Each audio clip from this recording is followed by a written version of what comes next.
ചർച്ചയിൽ പങ്കെടുക്കുന്നവർ കോൺഗ്രസിന്റെ പ്രതിനിധി Shri K P Naushad Ali, advocate S Jayasuryan ബി.ജെ.പിയുടെ പ്രതിനിധി, സാമ്പത്തിക വിദഗ്ധൻ Shri Mani Ananthasivam, Ahammed MP Malabar group of കമ്പനീസിന്റെ ചെയർമാനാണ്. ആദ്യം ശ്രീ കെ പി നൌഷാദ് അലി, ഇതിനോടകം തന്നെ പ്രതിപക്ഷത്തിന്റെ വിവിധ കോണുകളിൽ നിന്നൊക്കെയുള്ള പ്രതികരണങ്ങൾ വരുന്നുണ്ട്. നിരാശാജനകമെന്ന ഒറ്റ വാക്കിൽ അവർ അതിനെ വിശേഷിപ്പിക്കുകയും ചെയ്യുന്നുണ്ട്. ഇത് സാധാരണഗതിയിൽ ഇടക്കാല ബജറ്റ് എന്നൊക്കെ പറയുമ്പോൾ ജനപ്രിയ പ്രഖ്യാപനങ്ങൾ എന്നത് തന്നെയാണ് നമ്മൾ പ്രതീക്ഷിക്കാറും. ആ തരത്തിലേക്കാണ് ഇതുവരെ, ഇപ്പോൾ പ്രത്യേകിച്ച് 2019 പീയൂഷ് ഗോയൽ അവതരിപ്പിച്ച ബജറ്റൊക്കെ ഇപ്പോഴും അത് അറിയപ്പെടുന്നത് തന്നെ അതിൻ്റെ പല ജനപ്രിയ പ്രഖ്യാപനങ്ങളുടെ പേരിൽ കൂടിയാണ്. അതിൽ തന്നെ ഏറ്റവും പ്രധാനപ്പെട്ടതാണ് ഈ നികുതി ഇളവ്, അതുപോലെ തന്നെ കിസാൻ സമ്മാൻ നിധി എന്നൊക്കെയുള്ള കർഷകർക്ക് വേണ്ടി പ്രഖ്യാപിച്ച ആ പദ്ധതിയൊക്കെ അതിൻ്റെ ഭാഗമായി ഇപ്പോഴും എടുത്തു പറയപ്പെടുന്നതുമാണ്. പക്ഷേ ഈ തവണ ബജറ്റിൽ അങ്ങനെയൊന്നും ഒരു പ്രഖ്യാപനം പോലുമില്ല എന്നുള്ളത് അത് ഏത് തരത്തിലേക്കാണ് നിങ്ങളതിനെ ഇപ്പോൾ ആദ്യ തലത്തിലേക്കൊക്കെയുള്ള വിശകലനമെല്ലാം അവസാനിച്ച് നമ്മളതിൻ്റെ അടുത്ത ഘട്ടത്തിലേക്ക് എത്തുമ്പോൾ ഏത് തരത്തിലേക്കാണ് അതിനെ കാണേണ്ടത്? ഇവിടെ അനുജ, ഇതൊരു സമ്പൂർണമായ നിരാശ നൽകുന്ന ഒരു ബജറ്റ് എന്ന് ഒരു ആലങ്കാരികമായിട്ട് ഒരു പ്രതിപക്ഷം പറയുന്ന പോലെ അല്ല ഞാൻ പറയുന്നത്. കാരണം ഈ ബജറ്റ് അവതരിപ്പിക്കുന്നതിന് മുമ്പ് നമുക്കൊക്കെ BJPയുടെ ശത്രുക്കൾക്ക് പോലും ചില പ്രതീക്ഷകൾ ആ ബജറ്റിനെ കുറിച്ചുണ്ടായിരുന്നു, സാധാരണക്കാരെ സംബന്ധിച്ചിടത്തോളമുള്ള പല കാര്യങ്ങളിലും. ഇതിപ്പോൾ ബജറ്റ് വന്നപ്പോൾ ഞങ്ങളുടെ നാട്ടിലൊക്കെ ഒരു ചൊല്ലുണ്ട്, പേര് നായാട്ടും കൂട്ടാൻ മത്തൻ്റെ ഇലയുമെന്ന്. അതുപോലെ ഒരവസ്ഥയിലാണ് ഈ ബജറ്റ് കേട്ട് കഴിഞ്ഞപ്പോൾ ഇന്ത്യ രാജ്യത്തെ പൊതുജനങ്ങൾക്കുണ്ടായ ഒരു പ്രതീതി എന്ന് പറയാൻ ഞാൻ ആഗ്രഹിക്കുകയാണ്. ഇവിടെ ഒരു തരത്തിലുള്ള ഇളവുകളും സാധാരണ ജനത്തിന് ഈ ബജറ്റ് പ്രദാനം ചെയ്യുന്നില്ല. പ്രത്യക്ഷ നികുതിയായാലും പരോക്ഷ നികുതിയായാലും GSTയുടെ വിവിധങ്ങളായ സങ്കീർണതകൾ അധികൃതരുടെ മുമ്പിൽ നിരന്തരം ഉയർത്തുന്ന വിഷയങ്ങളുണ്ട്. അതായി ബന്ധപ്പെട്ടും ഒന്നും ഒരു ഇളവും ഈ സർക്കാർ പ്രഖ്യാപിച്ചിട്ടില്ല. ഇവിടെ ഡീസലിനോ പെട്രോളിനോ പാചകവാതകത്തിനോ ഫെർട്ടിലൈസറിനോ സിമെന്റിനോ കമ്പിക്കോ ഒന്നിനും വില കുറയുന്ന ഒരു സാഹചര്യവും നമ്മുടെ നാട്ടിലില്ല. നമ്മുടെ യുവാക്കൾ ഇന്ന് 45% ഈ രാജ്യത്തെ യുവാക്കൾ ഇന്ന് തൊഴിലില്ലായ്മയുടെ വലിയ ദുരിതാവസ്ഥയെ നേരിട്ട് മുന്നോട്ട് പോയിക്കൊണ്ടിരിക്കുകയാണ്. അവർക്ക് ഒരു തൊഴിൽ ലഭ്യമാക്കാൻ ഉതകുന്ന ഒന്നുമില്ല. സാധാരണഗതിയിൽ ഈ സർക്കാർ ഒക്കെ ഈ GDPയുടെ കണക്കൊക്കെ വ്യാജ ഫോർമുലകൾ വെച്ച് പെരുപ്പിച്ച് കാട്ടിയാണ് മുന്നോട്ട് പോകുന്നത്. സാധാരണഗതിയിൽ അങ്ങനെയല്ല.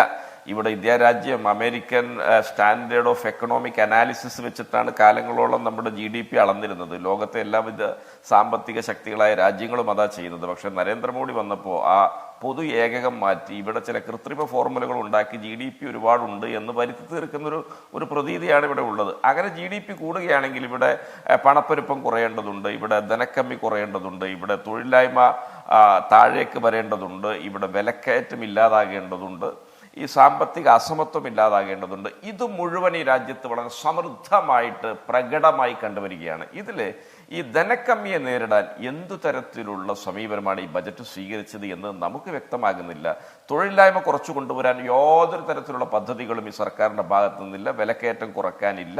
ഇവിടുത്തെ ഈ ബജറ്റ് കമ്മി തന്നെ 18 ലക്ഷം കോടിയാണ് എന്ന് നിങ്ങൾ മനസ്സിലാക്കണം. കഴിഞ്ഞ ബജറ്റിലൊക്കെ ഇവർ കയ്യടി നേടിയത് ആരോഗ്യം, വിദ്യാഭ്യാസം, തൊഴിലുറപ്പ് പദ്ധതി, ഇങ്ങനെയുള്ള കൃഷി, ഇതിനൊക്കെ നീക്കിവെച്ച തുകകളൊക്കെ പുറത്തു പറഞ്ഞിട്ടാണ്. എന്നാൽ ഒരു തുകയും ചെലവഴിച്ചിട്ടില്ല എന്ന് പറയുമ്പോഴാണ് നമ്മൾ എത്രമാത്രം പൊള്ളയായ ഒരു സ്വപ്നാടനക്കാരെ പോലെ ഈ സർക്കാർ നമ്മെ ഇങ്ങനെ നയിച്ചു കബളിപ്പിച്ചു കൊണ്ടിരിക്കുന്നത് എന്നോർത്ത് വലിയ ഞെട്ടലാണ് നമ്മെ സംബന്ധിച്ചിടത്തോളം ഉള്ളത്.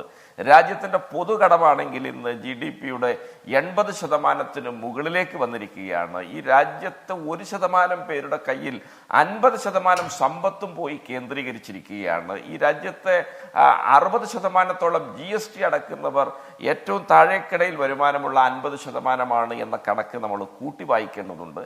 മൊത്തം നമ്മെ സംബന്ധിച്ചിടത്തോളം നിരാശാജനകമായ, ഭാവിയിലേക്ക് നോക്കുമ്പോൾ വലിയ ശൂന്യത മാത്രമുള്ള ഒരു ബജറ്റാണ് ഇന്ന് അവതരിപ്പിച്ചിട്ടുള്ളത്. സാധാരണഗതിയിൽ ഒരു സർക്കാരും തെരഞ്ഞെടുപ്പ് മുന്നിൽ വരുമ്പോൾ ഇത്തരത്തിൽ പെരുമാറാറില്ല. തെരഞ്ഞെടുപ്പിന് മുന്നോടിയായിട്ടുള്ള സൗജന്യങ്ങൾക്ക് പോലും ഈ രാജ്യത്തെ ജനങ്ങൾക്ക് അവകാശമില്ല എന്ന് കട്ടായം പറയുന്ന, രാമജന്മഭൂമി ക്ഷേത്രം തൊട്ട് ഗ്യാൻവാപിയിലൂടെ വരെ വോട്ടുകൾ കിട്ടുമെന്ന് ബോധ്യം മുന്നോട്ട് നയിക്കുന്ന വർഗീയ ധ്രുവീകരണവും വാതക വമിപ്പിക്കുന്ന തരത്തിലുള്ള വിഭാഗീയതയുമൊക്കെ ഉയർത്തിവിട്ടുകൊണ്ട് അതിൽ നിന്ന് വോട്ട് കിട്ടുമെന്ന് പ്രതീക്ഷിച്ച് ജനങ്ങളെ പാടെ ഊറ്റിപ്പിഴിഞ്ഞ് കോർപ്പറേറ്റുകൾക്ക് സമ്പൂർണ്ണമായിട്ട് വിടുപടി ചെയ്യുന്ന ഒരു സർക്കാരും ബജറ്റുമായിട്ട് ഈ കെട്ടുകാഴ്ചകൾ മാറി. അതാണ് രാഹുൽ ഗാന്ധി പറഞ്ഞത്, ഇത് അമൃത് കാലല്ല മിത്രകാലാണ് എന്ന്. അതായത് BJPയുടെ മിത്രങ്ങൾക്ക് വേണ്ടി അവർ ഉണ്ടാക്കുന്ന സാമ്പത്തിക നയങ്ങളും ചട്ടങ്ങളും പോളിസികളും ആണ് നമ്മുടെ രാജ്യത്തെ മുന്നോട്ട് നയിക്കുന്നത്. അതൊരു തെരഞ്ഞെടുപ്പിന്റെ തൊട്ട് മുമ്പിൽ പോലും അവർക്ക് ആ നിലപാടിൽ നിന്ന് ഒരു ഇഞ്ച് പോലും വിട്ടുവീഴ്ചയില്ല. പിന്നെ ഒരുപാട് വാചാടോപങ്ങൾ ഇതുമായി ബന്ധപ്പെട്ട് പറയുന്നുണ്ട്. ഞാൻ നേരത്തെ പറഞ്ഞ മാതിരി GDP ആയാലും ശരി, ഇവിടുത്തെ ദാരിദ്ര്യ ലഘൂകരണം പിന്നെ കണക്കുകളായാലും ശരി, എല്ലാത്തിലും കൃത്രിമത്വമാണ്. എല്ലാ സൂചികകളിലും ഇവരുടേതായ ചില പുതിയ മാനദണ്ഡങ്ങൾ കൂടി അടിച്ചേൽപ്പിക്കുകയും കൂട്ടിച്ചേർക്കുകയും ചെയ്യുമ്പോൾ നമ്മെ സംബന്ധിച്ചിടത്തോളം ഒരു കൃത്രിമമായ ആ വളർച്ചയുടെ പ്രതീതി അവിടെ ജനിപ്പിക്കാൻ കഴിയുന്നു. അത് വെച്ചുകൊണ്ട് ഇവർ വലിയ തോതിൽ വീരവാദം മുഴക്കുകയാണ്. ലോകത്തെ സാമ്പത്തിക ശാസ്ത്രജ്ഞന്മാരും വിദഗ്ധന്മാരും മറ്റു രാജ്യങ്ങളൊക്കെ ഇന്ത്യ രാജ്യത്തിന്റെ GDP കണക്കാക്കുന്ന രീതിയൊക്കെ നോക്കി ഊറിച്ചിരിച്ചുകൊണ്ടിരിക്കുകയാണ്. പിന്നെ ഇവിടെ പറയുന്നത് ലക്ഷദ്വീപിനെ ഉയർത്തിക്കാട്ടുകയാണ് മാലദ്വീപിലുള്ള എന്താ പറയുക നയതന്ത്ര പ്രശ്നങ്ങൾ പരിഹരിക്കാൻ എന്ന്. ലക്ഷദ്വീപിനെ ഏതോ കാലത്ത് തന്നെ ഉയർത്തിക്കാട്ടാമല്ലോ. മാലദ്വീപ് തൊട്ട് ഭൂട്ടാൻ തൊട്ട് നേപ്പാൾ മുതൽ ശ്രീലങ്ക വരെയുള്ള കുഞ്ഞു രാജ്യങ്ങൾ വരെ ഇന്ത്യയെ നോക്കി മീശ പിരിക്കുകയും ഇന്ത്യക്കാരോട് അവിടെ നിന്നുള്ള അവരുടെ പട്ടാള ക്യാമ്പുകളൊക്കെ ഒഴിവാക്കി പോകാൻ പറയുകയും ചൈനയുമായിട്ട് കൂടുതൽ പിന്നെ ആത്മബന്ധം സ്ഥാപിക്കുകയൊക്കെ ചെയ്ത് മുന്നോട്ട് പോവുകയാണ്. എന്നിട്ട് നമ്മൾ കൃത്രിമമായ ചില വികാരങ്ങളൊക്കെ ഇവിടെ ഉയർത്തിവിട്ടാൽ, ചൈന ഇന്ത്യയുടെ ഭൂമി കയ്യേറിയിട്ടില്ല എന്നങ്ങ് അസന്നിഗ്ധമായി പ്രഖ്യാപിച്ചാൽ ഇങ്ങനെ രാജാവ് നഗ്നനായ ഒരു അവസ്ഥയിൽ നിന്ന് എങ്ങനെ മോചനം ഉണ്ടാവും? ഇവിടെ രാജാവ് നഗ്നനാണ്. ഈ നഗ്നനായ രാജാവിൻ്റെ ഉടയാടകളുടെ വേഷഭൂഷകളുടെയൊക്കെ ആ വൈജാത്യങ്ങൾ വർണ്ണിക്കാൻ കുറെ വിദൂഷകപ്പട നിരന്നു നിൽക്കുന്നുണ്ട്. കാരണം സർക്കാരിനെ സംബന്ധിച്ചിടത്തോളം ഭയമാണ് അവർ ഉൽപ്പാദിപ്പിക്കുന്നത്. അതുകൊണ്ട് വിദൂഷകന്മാരെ സംബന്ധിച്ചിടത്തോളം ഇവരെ പുകഴ്ത്തി പാടുകയല്ലാതെ അവർക്ക് മറ്റൊരു മാർഗമില്ല. ഏതായാലും കോൺഗ്രസ് പാർട്ടിയെ സംബന്ധിച്ചിടത്തോളം, ഇന്ത്യ മുന്നണിയെ സംബന്ധിച്ചിടത്തോളം അവസാന ശ്വാസം വരെയും ഞങ്ങൾ ഈ രാജ്യത്തെ ഇത്തരത്തിൽ പ്രതിലോമകരമായി ഭരിച്ച് മുന്നോട്ട് കൊണ്ടുപോകുന്ന നരേന്ദ്രമോദി സർക്കാരിൻ്റെ നയങ്ങൾക്കെതിരെ ശബ്ദിച്ചുകൊണ്ടേയിരിക്കും. ഈ രാജ്യത്തെ പാവപ്പെട്ട ജനങ്ങൾക്ക് വേണ്ടി, അടിസ്ഥാന വർഗത്തിന് വേണ്ടി, അവരുടെ ജീവിത പുരോഗതിക്ക് വേണ്ടി, അവരുടെ അഭ്യുദയകാംക്ഷ മുൻനിർത്തിക്കൊണ്ടുള്ള ഞങ്ങളുടെ ജനാധിപത്യ പോരാട്ടം അനവരതം അഭംഗുരം ഞങ്ങൾ മുന്നോട്ട് കൊണ്ടുപോകും. ഈ ബജറ്റുമായി ബന്ധപ്പെട്ട് ഞങ്ങൾ ആ പ്രഖ്യാപനങ്ങൾ നടത്തി കഴിഞ്ഞു. ഞങ്ങളെ സംബന്ധിച്ചിടത്തോളം ജനങ്ങൾ വളരെ കൃത്യമായിട്ട് ഈ ബജറ്റിനെ നോക്കിക്കാണുന്നുണ്ട്. ഒരു പക്ഷേ അവർക്ക് ബജറ്റുമായി ബന്ധപ്പെട്ട വലിയ സാങ്കേതിക പരിജ്ഞാനമില്ലെങ്കിലും ബജറ്റിൽ നിന്ന് അവർ പ്രതീക്ഷിക്കുന്ന ഒന്നും കിട്ടിയിട്ടില്ല എന്ന കൃത്യമായ ബോധ്യം ഈ രാജ്യത്തെ അവസാനത്തെ പൗരനുമുണ്ട്. അത് BJPക്ക് നാളുകളിൽ വലിയ തിരിച്ചടി സമ്മാനിക്കുമെന്നുള്ള കാര്യത്തിൽ തർക്കമില്ല.